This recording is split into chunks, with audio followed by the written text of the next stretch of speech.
Ang paksa po natin ngayon mga kapatid ay may pamagat na abot kaya ko'y ipaglilingkod. Tapos meron sa ilalim na sukdang hirap, tuluyang managot. Parang yung awitin natin kanina yan mga kapatid. Ang mga version ng Biblia natin gagamitin ay ang Bagong Biblia at New King James Version. Liba na kung babanggitin. Kaya nasabi ko mga kapatid, ang pamagat ng ating aralin ngayon ay kinuha natin sa isa sa mga awitin na ating inaawit sa ating pananambahan. Kanina, inawit natin, may ang title nun Hindi Mapapantayan. Bahagi yan ng lyrics nung naturang awit. Abot kaya ko'y ipaglilingkod, sukdang hirap, tuluyang managot. Ang salitang sukdan, medyo malalim na Tagalog yan, pero short lang yan ng salitang sukdulan. Sangayon sa tagalog.com dictionary sa internet, tinignan natin yung salitang sukdan, definition for the Tagalog word sukdan. Ibig sabihin ng sukdan, sa English, nakahulugan yan, even if, no matter how, to whatever extent, regardless, even, no matter. Sa Tagalog mga kapatid ibig sabihin ng sukdan nga ay ano pa man, gaano man, anumang lawak, hindi alintana, kahit na, ano man.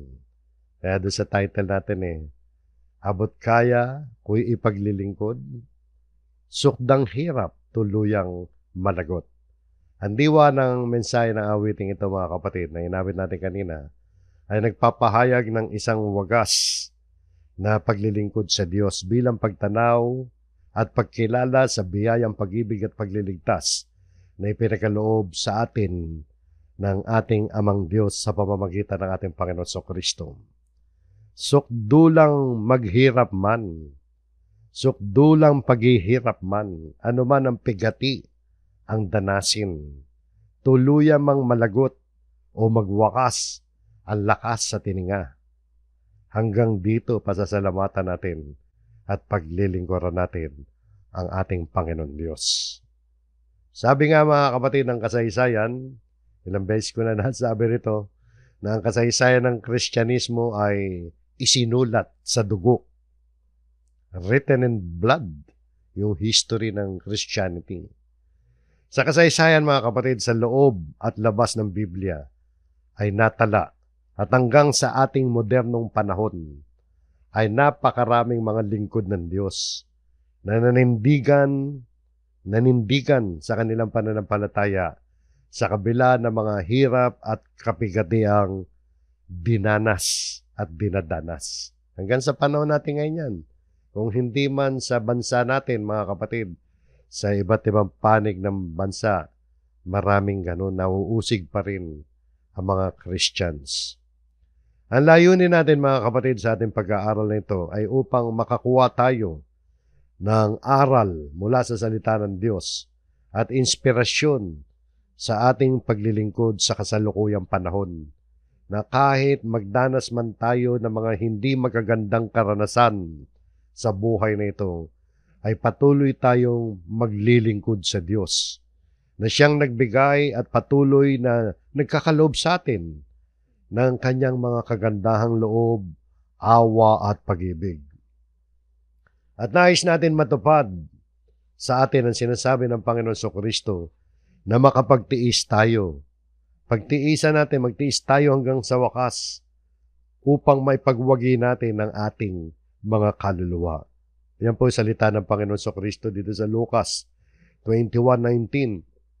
Ang sabi niya, sa inyong pagtitiis ay maipagwawagi ninyo ang inyong mga kaluluwa.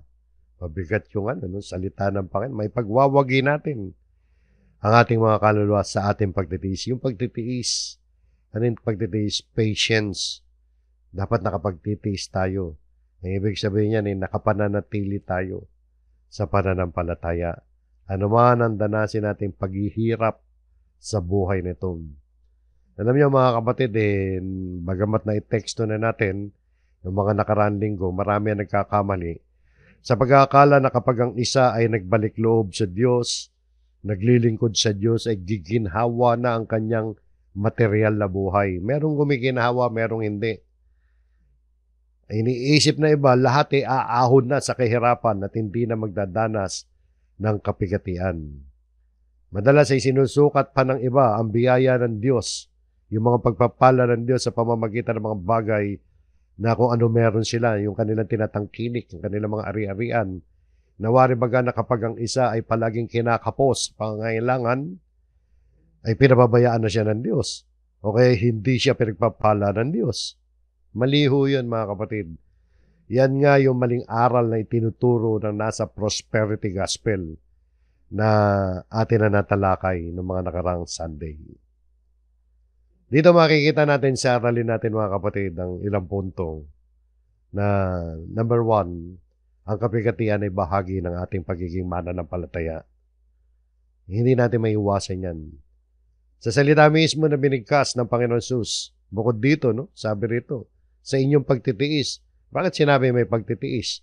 May pagtitiis kasi may kahirapan, may kapigatian na mararanasan ng mga Kristiyano. Pero ang bili ng Panginoon, sa inyong pagtitiis may pagwawagi ninyo ang inyong mga kaluluwa. Sa salita mismo na binanggit din ng Panginoon Jesus nung nandito pa siya sa lupa, ay makikita natin ang punto rito na habang nandito tayo sa sanlibutan, meron kayong kapigatian, sabi ng Panginoon. Sabi niya rito sa 1:16-33, ang mga bagay na ito ay sinalita ko sa inyo upang kayo'y magkaroon sa akin ng kapayapaan. Sa sanlibutan ay meron kayong kapigatian, ngunit laksan ninyo ang loob. Aking dinaig ang sanlibutan. So yan mismo ang sinalita ng Panginoong Jesus. Dito ay pinalalakas niya ang ating kalooban dahil dinaig niya ang sanlibutan. Sa kabila ng mga kapigatian ng mga mananampalataya ay dapat maging malakas ang loob. Sabi, laksan ninyo ang loob. Bakit natin lalakasan ang ating loob? Paano natin malalakasan ang ating loob? Sabi ng Panginoon, aking dinaig ang sanlibutan. So doon tayo nakatingin, mga kapatid, sa ating Panginoon Kristo. Ang magpapalakas ng ating kalooban ay yung pagkaalam natin ng katotohanan na si Jesus na siyang ating Panginoon, nagbigay ng instruction sa atin, lakasan natin ang ating loob. Dinaig niya ang sanlibutan. Parang sinasabi ng Panginoon, kung dinaig niya ang sanlibutan, madadaig din natin ang sanlibutan. Dahil hindi naman niya tayo pababayaan. Siya ang tutulong sa atin. At kung titingnan natin sa konteksto nito, mga kapatid, ano bang klaseng kapigatian ang tinutukoy ni Kristo rito na sa sanlibutan ay meron kayong kapigatian? Pag binasa nyo ang kontekst niyan, nadaanan natin yan, nung pinag-aralan natin ang Gospel according to John. Yung kapigatian tinutukoy ni Jesus dito ay yung mga mararanasan ng kanyang mga alagad na mga pag-uusig dahil sa kanilang pananampalataya kay Kristo. Dahil sa pagnanais nila na maging tapat na tagasunod ni Kristo. Dahil gusto nilang manatili sa pananampalataya at magbigay ng kaluguran sa Diyos, ang mga Kristiyano ay mauusig ng sanlibutan o ng mga hindi mananampalataya. Pero ang pangako ni Jesus ay magkakaroon tayo ng kapayapaan sa kabila na tayo makaranas na pag-uusig. Dahil sabi niya, doon sa taas, ang mga bagay na ito ay sinalita ko sa inyo upang kayo'y magkaroon sa akin ng kapayapaan. Bakit sinalita ni Jesus yan? Upang magkaroon daw tayo ng kapayapaan sa Kanya. Kapayapaang nanggagaling sa Kanya. Kaya nagsalita ang ating Panginoon Kristo. So dito nakikita natin ang salita ni Kristo na gaya nito. At yung ibang salita na pinag-aaralan natin dito ay Kanyang sinalita upang magkaroon tayo ng kapayapaan mula sa Kanya. Yan ang isang halimbawa na ang mga salita ni Kristo. Yung mga pakikinig at pag-aaral natin ng mga salita niya ay malaki ang naitutulong sa atin upang maging matibay tayo sa harap ng mga pag-uusig.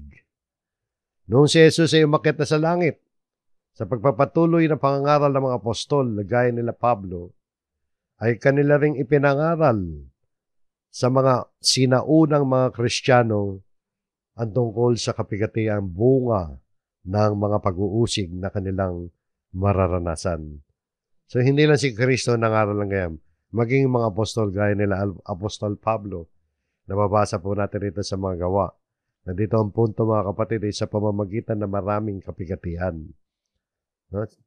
Ay kinakailangan magsipasok tayo sa kaharian ng langit. Tingnan ninyo. Sabi rito sa gawa 14:22. Tingnan niyo yung arrangement ng mga pangungusap mga kapatid.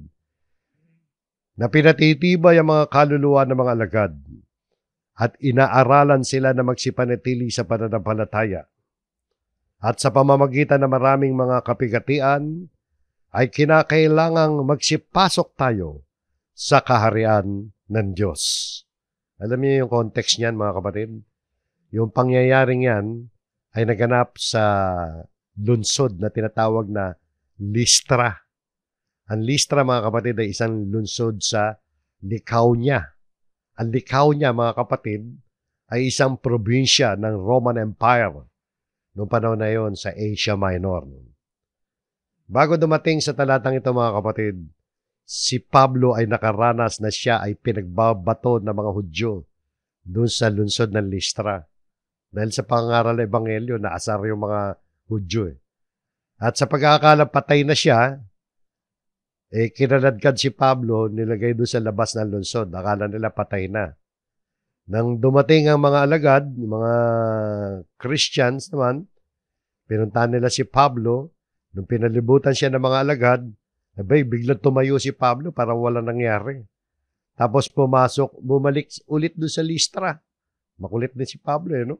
Nabugbog na siya, bumalik ulit siya. Ngayon, pagkatapos nun, lumipat sila, kasama niya si Bernabe, nangaral doon sa Karatig Lunsod ng kung tawagin ay Derbe. No? Pero pagkatapos nun, bumalik sila ulit sa Listra para pangaralan yung mga alagad na nakasaksi na mga pagbabato na ginawa kay Apostol Pablo. Yan yung pangyayaring yan. Nasabi dyan, pinatitibay ang mga kaluluwa ng mga alagad. Ibig sabihin, strengthening the souls of the disciples. Paano nila ginawa yung pagpapatibay ng mga kaluluwa ng mga alagad? Yung mga alagad na yun, dito sa Listra yan. Sila yung mga nakasaksi nung pagbabato kay Pablo. Hanggang sa halos patay na siya. Akala patay na. Sabi ng mga Bible scholars, talaga namatay si Pablo ron. Opinion na iba yun. No? Pero, ang tingin sa kanya noon, patay na. Pero bumangon ulit siya, no? So, opinion na ibang scholar talaga namatay. Pero wala namang banggit, no? Pero, inaakala nila patay na si Pablo. Yun ang banggit. So, pinatitibay niya yung mga kaluluwa ng mga alagad na nakasaksi noon sa Listra. Paano pinapatibay? Inaaralan sila na magsipanatili sa pananampalataya. So, inaaralan, nangangaral sa kanila si Pablo. At doon naman mga mananampalataya, nakikinig kay Pablo. Ano ang inaaral? Na sila ay magsipanatili sa pananampalataya. Ibig sabihin, huwag silang bibitiw o aalis sa pananampalataya kay Kristo kahit na nakita nila at nabalitaan na si Pablo ay pinagbabato doon sa lugar nila at kinaladkad pa sa labas ng lunsod sa pag-aakalang patay na siya. So, tingnan nyo yung susunod. Mabigat to susunod, no?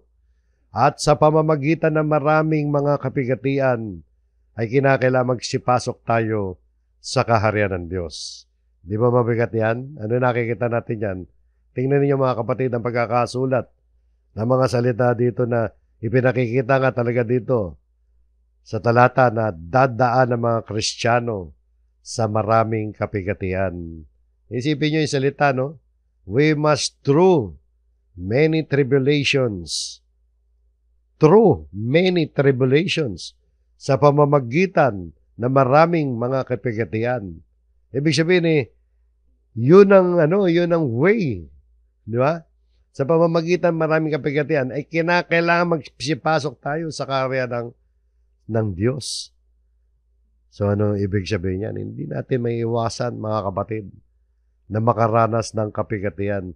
Sa pagkakasulat niyan sa Revised Tagalog Popular Version, diyan din sa talatang yan, tingnan niyo yung pagkakasulat. Daranas muna tayo ng maraming kapigatian.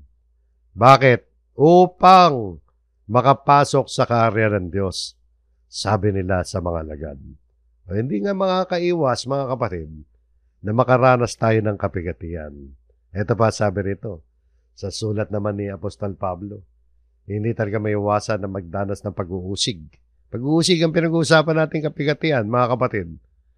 Pero hindi lang naman pag-uusig ang kapigatian, mamaya makikita po natin. Pero dito pag-uusig lang no. Kanina pa pinag-uusapan ng pag-uusig.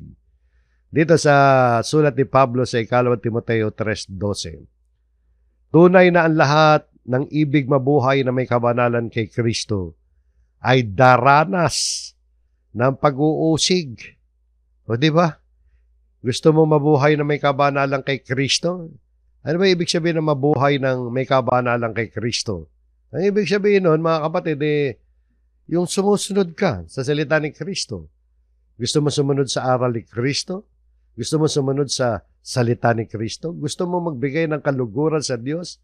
Dahil gusto mo mabuhay na may kabanalan kay Kristo. Ibig sabihin, nagpapakita yan, hindi ka makakaiwas sa pag-uusig. Dahil sabi, ay daranas ng pag-uusig. Sa makatwid, kung titingnan natin, mga kapatid, sa buhay natin, no? Lahat ng ibig mabuhay na may kabanalan kay Kristo ay daranas ng pag-uusig. And tanong, ikaw ba kapatid ay nakaranas na ng mausig ka? Dahil sa pagnanais mong sumunod sa Diyos? Dahil sa ikaw ay isang Kristiyano? Sa buong buhay mo, hindi ka ba nakatikim man lang ng kahit anong klaseng pag-uusig? Alam niyo, sa bansa natin, bawal ang anumang religious persecution o bawal labag sa batas yun na usigin tayo ng dahil sa ating pananampalataya. Ano yan, mga kapatid, ano yan, punishable by law sa bansa natin. Mapalad tayo, bawal ang pag-uusig. Pero kahit pa paano may pag-uusig dito. Ano mga pag-uusig? At buti pa nga dito sa atin, yung pag-uusig, hindi tayo dumadanak ng dugo. Ang pag-uusig dito, nandyan yung makantsawang ka lang. Bagamat may mga nausig talaga, nabugbog din. Nabubugbog din sa bansa natin. Pero karamihan dito, mga kapatid, paano tayo nakakaranas sa pag-uusig? Kapag nanindigan ka na gusto mo mabuhay na may kabanalan kay Kristo, nandyan yung halimbawa, yung ma-out of place ka sa mga kaibigan mo. Iwasan ka na ng mga tao dahil gusto mo magbagong buhay, hindi ka na nakikisama sa masasamang gawain ng barkada mo halimbawa, o hindi ka na nakikituwa sa masasamang mga bagay. O minsan, nauusig tayo sa ganyan. Kapag tayo nanindigan, mga kapatid, sa ating pananampalataya, kahit anong klaseng pag-usig, magaan man yan, may dugo man o wala, makakaranas tayo. Dahil sabi ng Biblia, tunay pa di ba? Na ang lahat ng ibig mabuhay na may kabanalan kay Kristo ay daranas, no? Will suffer persecution. Kaya sa atin natin, mga kapatid, ang ating sarili, no? Kung hindi pa tayo nakakaranas ng pag-uusig, baka hindi naman tayo naninindigan na mabuhay na may kabanalan kay Kristo. Baka naman, hindi naman alam ng mga tao na tayo mga Kristiyano. Ba ganun kaya nahihiya mag-share Baka mausig sila sa Facebook. So, di ba? Baka i-unfriend sila. Baka ma-out of place sila sa kanilang pamilya, sa kanilang mga barkada. Kaya nahihiya sila na itanyag sa buhay nila ang Panginoong Kristo. So pag-uusig yan, mga kapatid. Yung unang part ng mga kapigatian na mararanasan natin. Pero mga kapatid, hindi lang pag-uusig ang pwede nating maranasan. Bukod sa pag-uusig, ano pa ang mga bagay na maaaring maranasan ng mga Kristiyano na kung dumating man ang mga ito ay hindi dapat o hindi tayo dapat mapahiwalay sa Diyos. Kailangan nga abot kaya ku'y ipaglilingkod. Sukdang hirap, tuluyang malagot. Yung mensahe niyan sa title natin. Kanina puro pag-uusig. Bukod sa pag-uusig, makikita natin dito, mga kapatid, sa sunod-sunod na mga talata, dito sa Roma 8:35 hanggang 39, ay isa-isang inilahad ni Pablo ang ilang mga posibleng dahilan kung bakit ang tao ay napapahiwalay sa Diyos.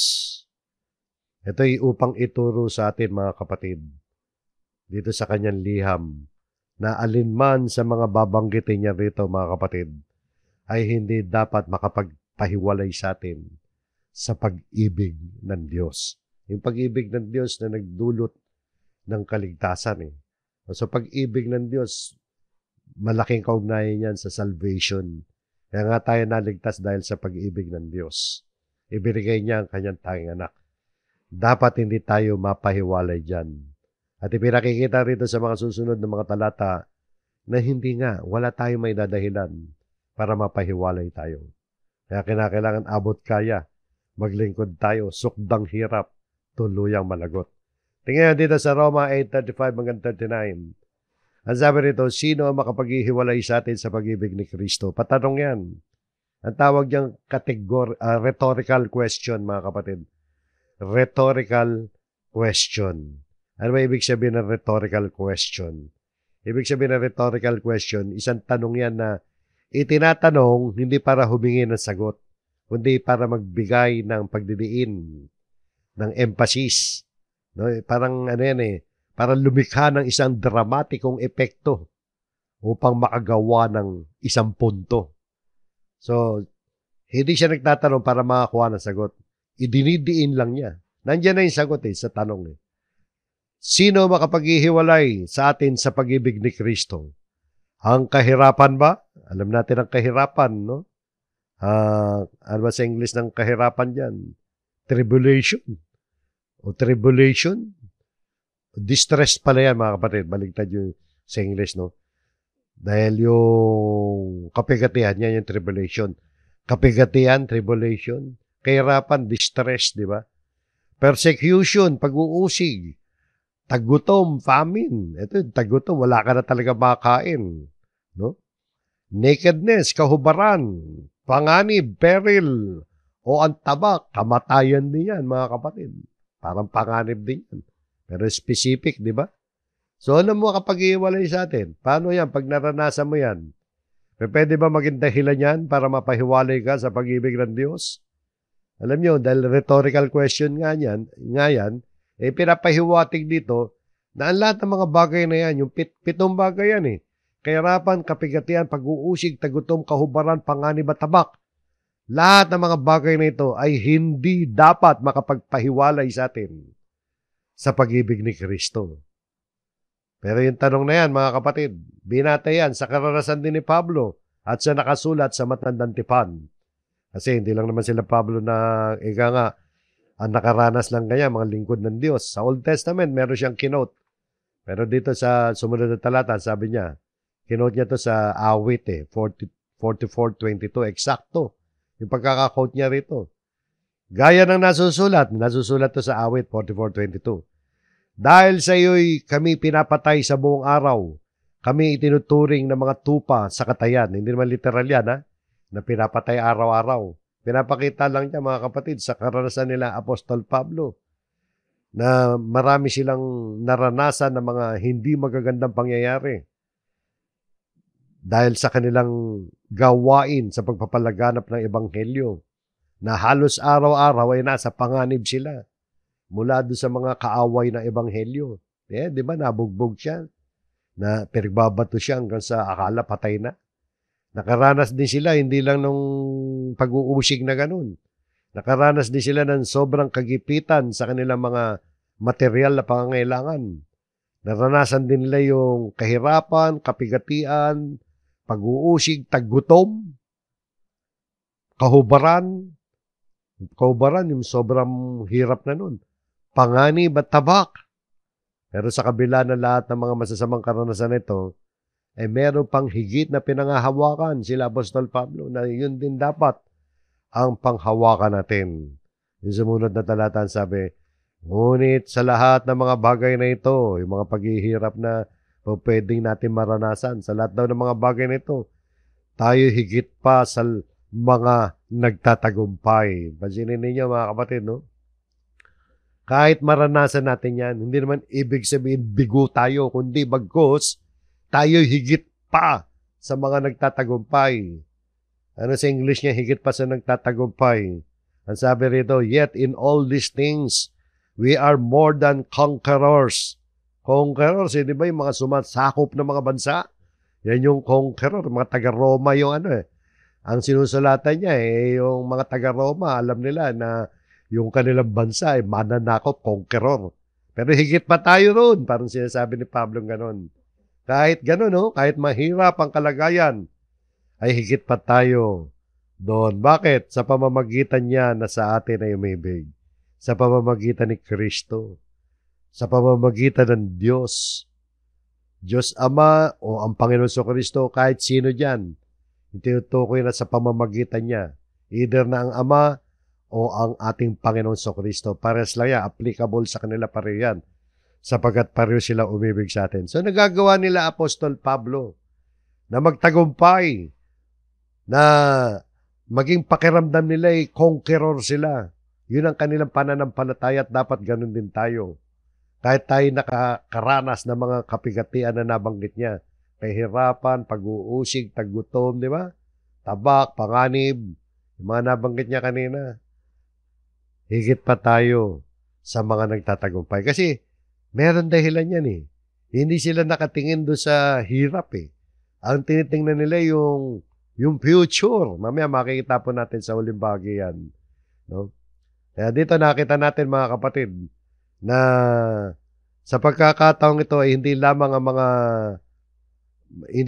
yung mga pag-uusig ang maaring maranasan natin iba't ibang uri ng kahirapan. At hindi lamang yan mga kapatid. Lalo pang pinalawig ni Apostol Pablo yan sa mga susunod pang talata. No? Tingnan nyo. Sa 8:38. Sapagkat ako'y naniniwalang lubos, bukod sa nabanggit niya kanina ng mga kahirapan, yung 7 bagay, ito dinagdagan pa niya, sapagkat ako'y naniniwalang lubos na kahit ang kamatayan man, ibig sabihin kahit mamatay ka man, ni ang buhay, ni ang mga anghel, kahit makakita ka pa ng anghel, ano mang milagro yan, ni ang mga pinuno, ni ang mga bagay na kasalukuyan, ano man nangyayari sa kasalukuyan natin, ni ang mga bagay na darating, ano ba na nakikita natin mangyayari sa future, ni ang mga kapangyarihan, no? Kahit anong kapangyarihan yan, powers, ni ang kataasan, ni ang kalaliman, ni ang alipamang nilalang.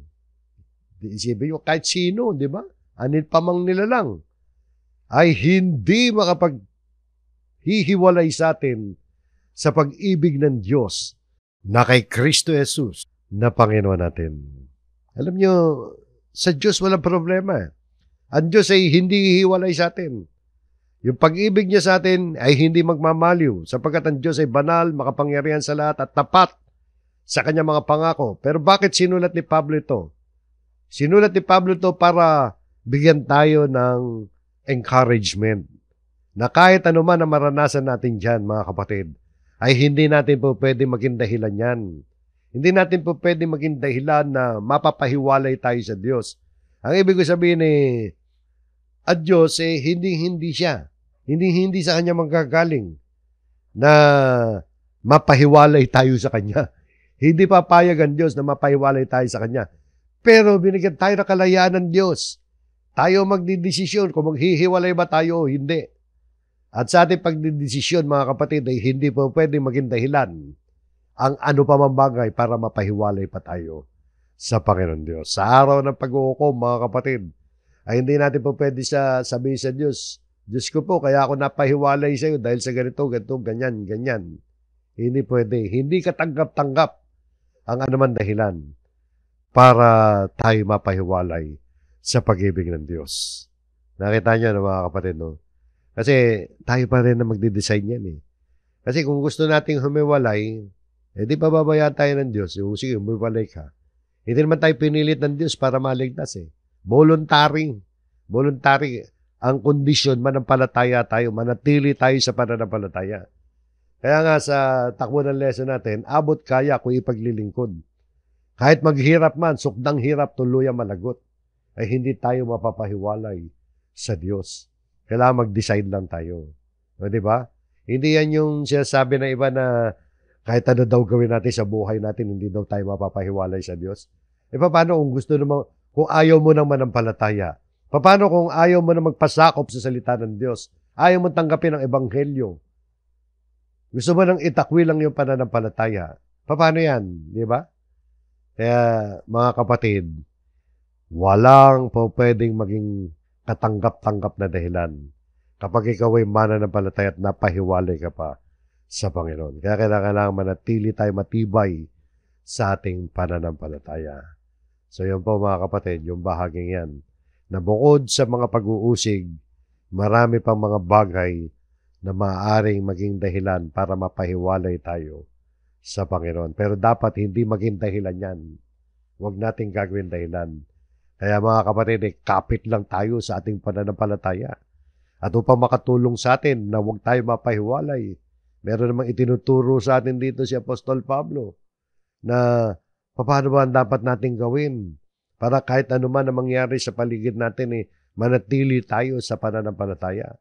Yan po mga kapatid ang tatalakayan natin dito sa huling bahagi natin sa ating mga huling talata sa 2 Korinto 4:16 hanggang 18 para sa ating aral mensahe. Makikita natin dito kung paano natin naharapin ang lahat ng mga bagay na maaari nating maranasan na kahirapan sa buhay nito.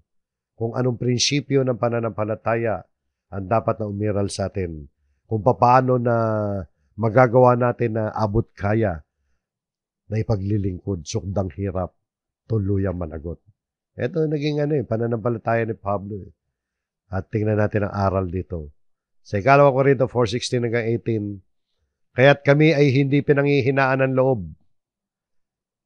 Bagamat ang aming panlabas na pagkatao ay namumulok at ang aming panloob na pagkatao ay binabago, ang aming panloob na pagkatao ay binabago sa araw-araw. Nakita natin punto dyan mga kapatid, huwag manghina ang kalooban. Diba sabi ng Panginoon sa Kristo, laksan ninyo ang inyong kalooban, ang inyong loob, dinaig ko sa libutan. Ito, ganun din yan. Huwag manghina ang kalooban kahit na ang katawan ay humihina sa paglipas ng panahon, ng mga panahon. Humihina. Dahil sabi nga ni Pablo, hindi pinanghihinaan ng loob.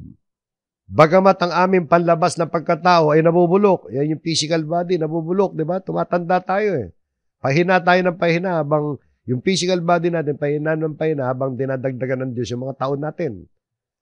Pero, ang dapat mangyari, katulad nila Pablo, ang aming panloob na pagkatao, yung kanilang espiritu, ang kanilang kaluluwa, ay binabago sa araw-araw.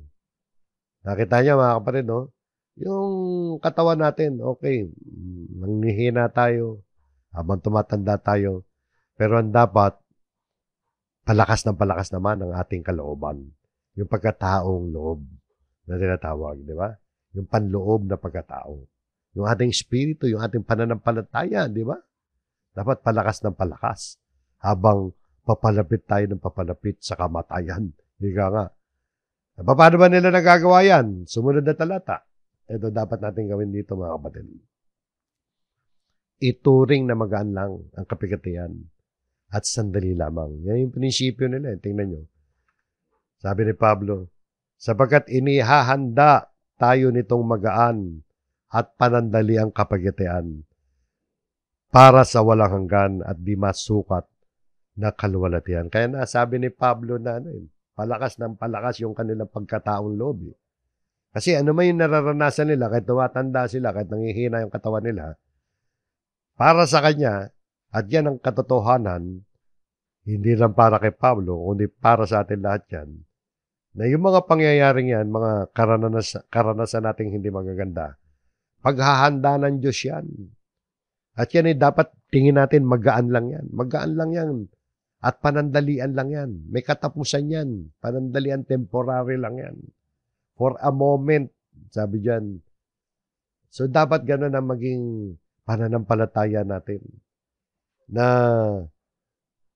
magaang lang yan kumpara doon sa kaluwalhatiang mahayag sa atin. Di ba may salita si Pablo na yung sa Roma sinabi niya na yung kapigatian na nararanasan natin dito ay hindi may kukumpara sa kaluwalhatiang mahayag sa atin. Kaya dito sabi niya magaan at panandali ang kapigatian. At ang advantage niya mga kapatid ay para sa atin, para sa paghahanda yan. No? Inihahanda tayo. Piniprepare tayo, di ba? Para doon sa eternal glory, sa di masukat na kaluwalhatian. So yun po. At paano nagagawa ni Pablo yan? Sa ating huling talata, sabi rito, yung punto rito, huwag tumingin sa mga bagay na nakikita. Yan ang sikreto niya, mga kapatid. Faith ang tawag dyan, pananampalataya. Yung hindi mo tinitingnan yung nakikita mo. Tinitingnan mo yung hindi makita ng naked eye. Sabi rito, sapagkat hindi kami tumitingin sa mga bagay na nakikita. Huwag mo titingnan yung mga pakihirapan mo. Huwag mo titingnan yung status mo, yung physical, yung dagdig. No, yung mga material, huwag yun titingnan natin. No? Katulad nila Pablo, hindi kami tumitingin sa mga bagay na nakikita, kundi sa mga bagay na, mali transition, kundi sa mga bagay na hindi nakikita. Hindi nakikita. Yun ang titingnan natin. Kaya nga, sabi ko, faith, di ba? Di ba, ang definition ng faith, yung nakikita mo, inaasahan mo, panatag ka, tungkol sa mga bagay na hindi mo nakikita. Gaya ng mga pangako ng Diyos, hindi mo nakikita. Ang Diyos mismo, hindi mo nakikita. Si Jesus, hindi mo nakikita ng ating mga naked eye. Pero pinaniniwala natin, pinangahawakan natin dahil faith yan, mga kapatid. So, ganun sila Pablo. Sapagkat hindi kami tumitingin sa mga bagay na nakikita, kundi sa mga bagay na hindi nakikita. Bakit? Sapagkat, pasensya na kayo, mali yung transition natin. No? Sapagkat, ang mga bagay na nakikita ay may katapusan. May katapusan yung mga bagay na nakikita. Subalit ang mga bagay na hindi nakikita ay walang katapusan. Na-delay yung transition natin. Nagkamali ako. Pasensya na kayo. Pero tuloy na natin. Yun din naman yung talatang yun. Transition sasabi ko yun sa pag-highlight. So, buti pa basahin natin ang buo. Nagputol-putol tayo. Sapagkat hindi kami tumitingin sa mga bagay na nakikita, kundi sa mga bagay na hindi nakikita, sapagkat ang mga bagay na nakikita ay may katapusan. Subalit ang mga bagay na hindi nakikita ay walang hanggan. Kaya mga kapatid, pinapahiwatig lamang dito na higit na tinitingnan at inaasahan ni na Pablo at dapat ganoon din tayo ay ang mga bagay na hindi nakikita. Lahat kasi ng mga bagay na nakikita na nasa ibabaw ng lupa, may katapusan yan. Kayamanan, katanyagan, kalakasan, kagandahan, kakisigan, pag-uusig, kahirapan. Di ba? Mga nakikita natin yan, may katapusan yan. Lahat na maaring makamit natin sa daigdig nito, maganda man o pangit na physical, may katapusan yan. Maging ang mga kapigatian. Ang titigan natin, ang tingnan nating mabuti, dapat ang focus natin ay ang mga bagay na hindi nakikita na walang hanggan. Kaya palaging ganun ang mga salita ni Pablo, dapat ito natin ang ating mga pag-iisip sa langit, di ba? Sabi sa Kolosas. Tapos tingnan natin ang ating Panginoon Kristo para makapanatili tayo sa pananampalataya. Yan ang may pananampalataya.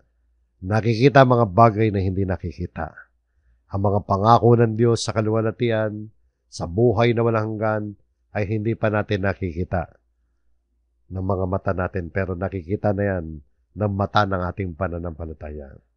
Kaya nga mga kapatid, sa ating aralin ngayon, abot kaya ko ipaglilingkod. Sukdang hirap, tuluyang malagot.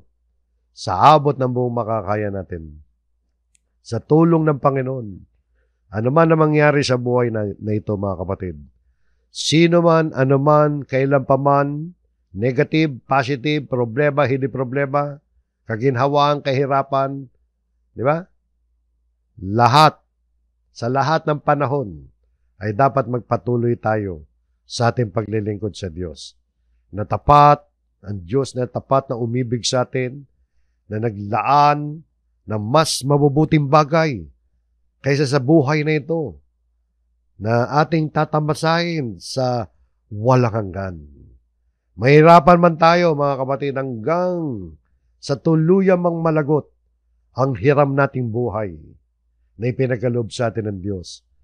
Maglilingkod tayo sa Kanya. Magagawa natin lahat yan, mga kapatid. Hindi sa pamamagitan natin, kundi sa pamamagitan din mismo ng Diyos at ni Kristo na umiibig sa atin. Ang kailangan lang natin, sumampalataya tayo sa magagawa ng Diyos sa atin. So hanggang dyan, mga kapatid, na may pinagpala tayo ng ating aralin at makatulong ito sa atin, mga kapatid, upang abot kaya nating ipaglingkod, ang ating ipaglilingkod sa Diyos. Sukdang hirap man, tuluyang malagot. Maraming salamat po, mga kapatid. Pagpalain po tayo ng Panginoon. Tayo po'y muling manalangin.